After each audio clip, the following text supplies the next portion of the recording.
Quand on est un peu dans un tunnel professionnel, plus les autres choses à gérer, on n'a pas forcément le luxe de pouvoir se poser ces questions-là.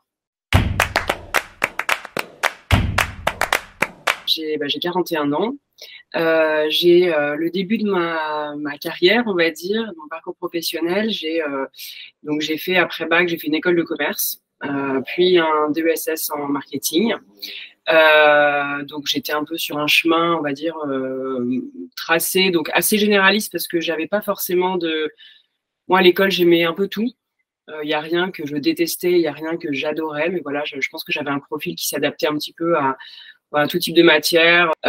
Suite à ça, assez logiquement, j'ai pris des postes dans des gros groupes industriels en marketing. J'adorais ce que je faisais pour plusieurs raisons. Déjà parce que les missions étaient très variées et ça me plaisait. J'aime pas faire tout le temps la même chose. C'est un peu une fonction centrale dans l'entreprise où on travaille en collaboration avec plein d'autres fonctions, donc les fonctions commerciales bien sûr, mais aussi service client, technique, logistique. Et ça me plaisait beaucoup d'avoir vraiment des interlocuteurs différents, avec chacun aussi des objectifs et des enjeux différents, donc pouvoir s'adapter aussi aux problématiques de chacun. Donc ça, c'est quelque chose qui m'a toujours plu. Plutôt un début de carrière épanoui, sans trop de réflexion, je pense, sur qu'est-ce que je ferai demain. Voilà, je me laisse guider, ça me convient bien. Quand on est un peu dans un tunnel professionnel, plus les autres choses à gérer, on n'a pas forcément le luxe de pouvoir se poser ces questions-là. En 2017, mon mari a eu une opportunité professionnelle à l'étranger. J'ai démissionné du jour au lendemain. Du coup, je me suis retrouvée maman à temps plein du jour au lendemain, après avoir fait quelques années avec quand même un boulot qui était assez prenant. Donc, nouvelle expérience de vie, on va dire, avec plein de rôles et de missions aussi, d'installer tout le monde, de comprendre un peu les nouveaux codes, les nouvelles habitudes, de rencontrer une population différente avec des perspectives de vie du quotidien très différentes aussi de ce qu'on peut voir chez nous. Je me suis vraiment épanouie dans ce rôle-là.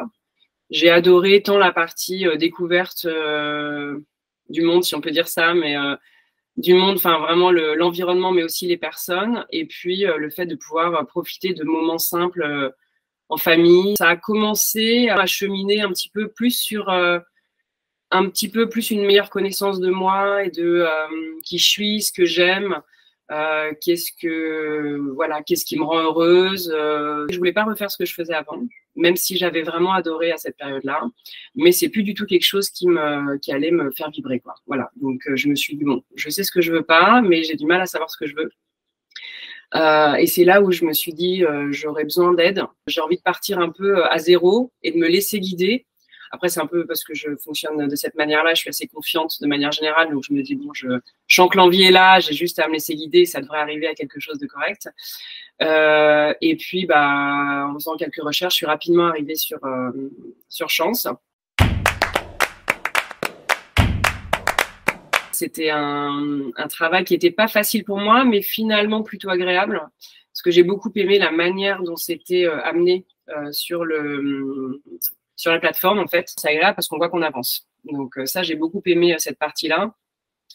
Et sur la partie aussi introspection, ce qui vraiment m'a plu, et je pense que ça a été vraiment un levier pour moi, c'est le feedback me. Donc cette partie où en fait on demande à des personnes de notre entourage perso, pro, peu importe, enfin c'est nous qui choisissons, de nous faire des retours sur nous, sur qui on est, sur comment les gens, enfin voilà, comment ils nous voient, quels sont pour eux nos compétences, nos qualités, nos moteurs, nos rôles idéaux, etc.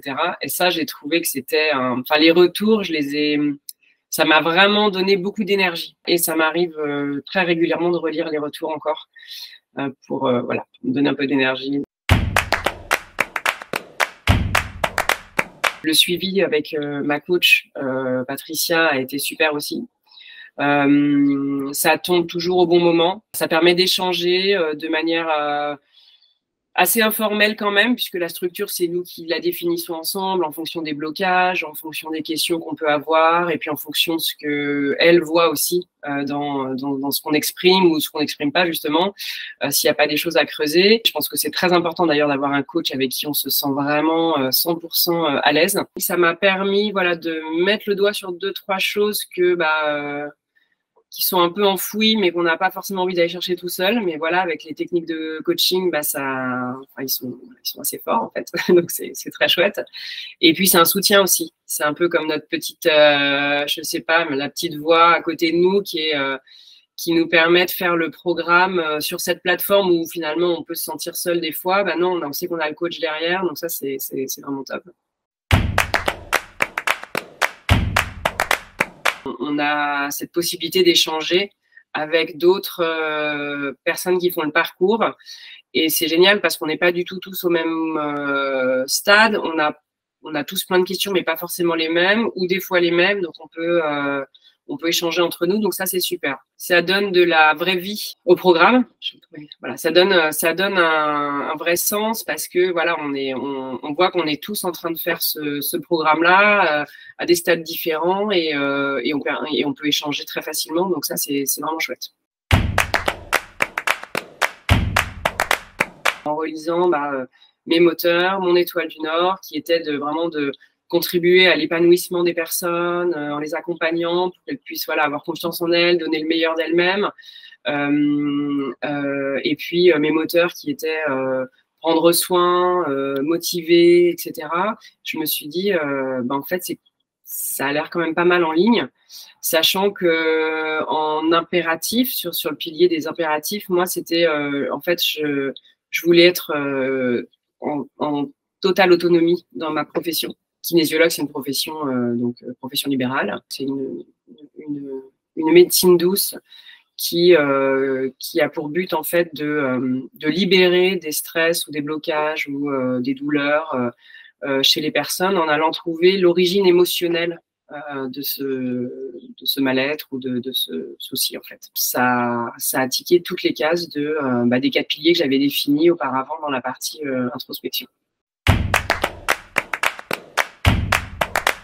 J'ai commencé la formation fin mars.